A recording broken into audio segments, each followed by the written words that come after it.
Hi guys, we're going to talk to you today about dumbbell clean, and we're going to do a dumbbell clean from the floor, so more like a power clean, and we're going to do a dumbbell clean from the hanging position. So the first one I want to show you is the dumbbell clean from the floor. So very similar to the deadlift pattern, right? I'm going to get that good hinge, I'm going to get down to that weight, and then we're going to reach for it. Then from there, I'm going to take those hips and I'm going to drive them real quick, and that dumbbell is going to fly up the body. It's going to come right here in my good catch position. So I'm going to get down there in that deadlift, quick pop, and I'm up. And I'm down, tap, pop, and I'm up. The goal here is that they are getting down into that position under control, but they don't pause here. Okay? Too many times our clients will come down, they'll stop, and then they'll try to generate power from this position. That's almost impossible. They lose all power from that pause. Same thing then from the hanging position. If I'm going to do a hanging position, I find it more comfortable to have the dumbbell in between my legs.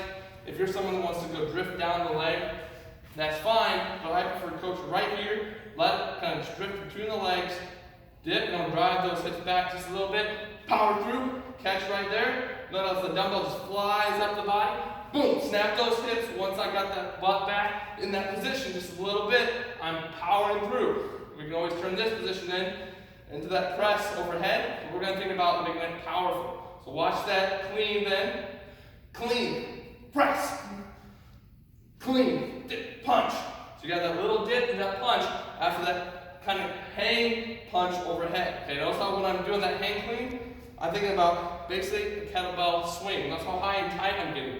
I'm not coming down here to the floor because that's going to be a power. So nice, tight, quick punch, dip, up, overhead, and that's how you become powerful. It's just a quick movement. Think about going from point A to point B as quick as humanly possible.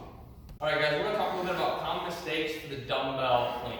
So the first common mistake that we're going to have is people are going to be going from the hang clean position and they're going to turn it into a kettlebell swing with a bicep curl. So they're going to do this. And they're not going to break this wrap up at all. They're just going to keep moving those hips back and forth. It's really just all they're focusing on there is basically just doing a kettlebell swing with a bicep curl. We want to make sure that each rep is distinct so that they're actually forced to generate power with each movement.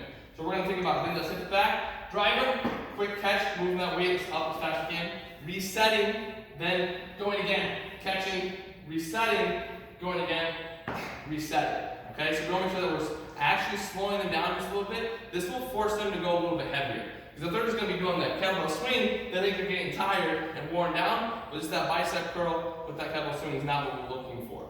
Another mistake you'll see is with that light weight. They're going to come through in that dumbbell clean. It's going to be too light, and they'll be able to swing it up and out and then catch it at their shoulder. That's what we're going to make sure we try to avoid as well when we're doing this. Okay, another thing you'll try to see is they actually won't generate any power.